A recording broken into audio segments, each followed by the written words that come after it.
সুপ্রিয় শিক্ষার্থীরা, তোমাদের বার্ষিক পরীক্ষার সিলেবাস এবং প্রশ্নের মানবন্টন প্রকাশিত হয়েছে। তো আজ থেকে আমরা সিলেবাসের আলোকে প্রশ্ন ও উত্তর তৈরি করব। প্রতিটি বিষয়ের পৃষ্ঠা বাই পৃষ্ঠা ধরে প্রশ্ন করা হবে, যার ফলে তোমরা ভালো প্রস্তুতি নিতে পারবে। তো চলো আমরা দেখে নিই। বার্ষিক মূল্যায়ন 2024, বিষয় ডিজিটাল প্রযুক্তি, শ্রেণী সপ্তম। আমরা প্রথমেই সিলেবাসটা দেখে নিই। শিখন অভিজ্ঞতা 2, বুদ্ধিবৃত্তিক সম্পদের ব্যবহার, পৃষ্ঠা 20 থেকে 37। শিখন অভিজ্ঞতা 5, আমি যদি হই রোবট, পৃষ্ঠা 61 থেকে 84। শিখন অভিজ্ঞতা 7, গ্রাহক সেবায় ডিজিটাল প্রযুক্তির ব্যবহার, পৃষ্ঠা 97 থেকে 112। শিখন অভিজ্ঞতা 8, যোগাযোগে নিয়ম মানি, পৃষ্ঠা 113 থেকে 128 পৃষ্ঠা পর্যন্ত।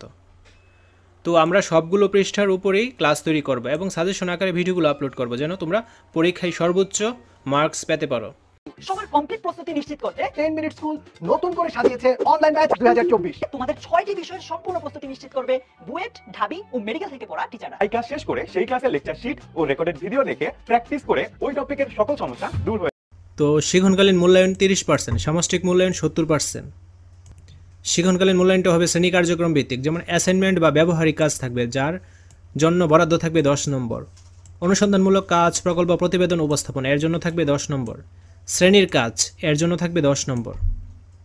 তো এইভাবে মোট 30 নম্বরের শিখনকালীন মূল্যায়ন হবে। আর সামষ্টিক মূল্যায়ন, যেটা লিখিত পাঠ, নৈবতিক প্রশ্ন, এর মধ্যে থাকবে বহু নির্বাচনী প্রশ্ন 15টা, 1 নম্বর করে 15 নম্বর। এক কথায় উত্তর থাকবে 10টা, 1 নম্বর করে 10 নম্বর। সংক্ষিপ্ত উত্তর প্রশ্ন থাকবে 10টি এবং 10টি উত্তর দিতে হবে, 2 নম্বর করে 20।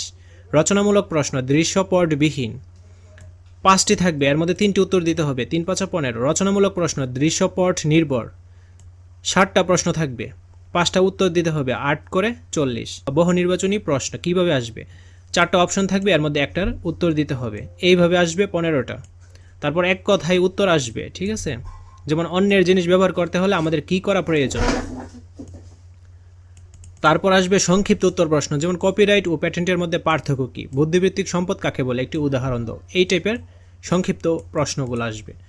দেন রচনামূলক প্রশ্ন দৃশ্যপটবিহীন 5টি থেকে 3টি প্রশ্নের উত্তর দিতে হবে। তো এখানে 3টা নমুনা প্রশ্ন দেওয়া রয়েছে। বন্যা দুর্গত এলাকার জন্য তুমি ত্রাণ বিতরণের উদ্যোগ নিতে চাও, ত্রাণ সংগ্রহের পরিকল্পনা, ব্যবস্থাপনা, ত্রাণ সংগ্রহ ও বিতরণের একটি নন ডিজিটাল নেটওয়ার্ক তৈরি করো।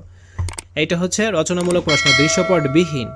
তো আমরা এখন দৃশ্যপট নির্ভর রচনামূলক প্রশ্নটা দেখব। একটা অনুচ্ছেদ দেওয়া থাকবে এবং তার ভিত্তিতে 2টা প্রশ্ন থাকবে বা 3টা প্রশ্ন থাকবে, এইগুলোকে বলা হয় দৃশ্যপট নির্ভর প্রশ্ন। তো যে পৃষ্ঠাগুলো দেওয়া হয়েছে ওই পৃষ্ঠাগুলোর আলোকে আমরা সাজেশন তৈরি করব এবং সাজেশনগুলো পড়লে আশা করি তোমরা পরীক্ষায় ভালো করতে পারবে। সবার আগে ভিডিও পাওয়ার জন্য অবশ্যই চ্যানেলটি সাবস্ক্রাইব করে অল নোটিফিকেশন অন করে রাখতে হবে। ধন্যবাদ সবাইকে।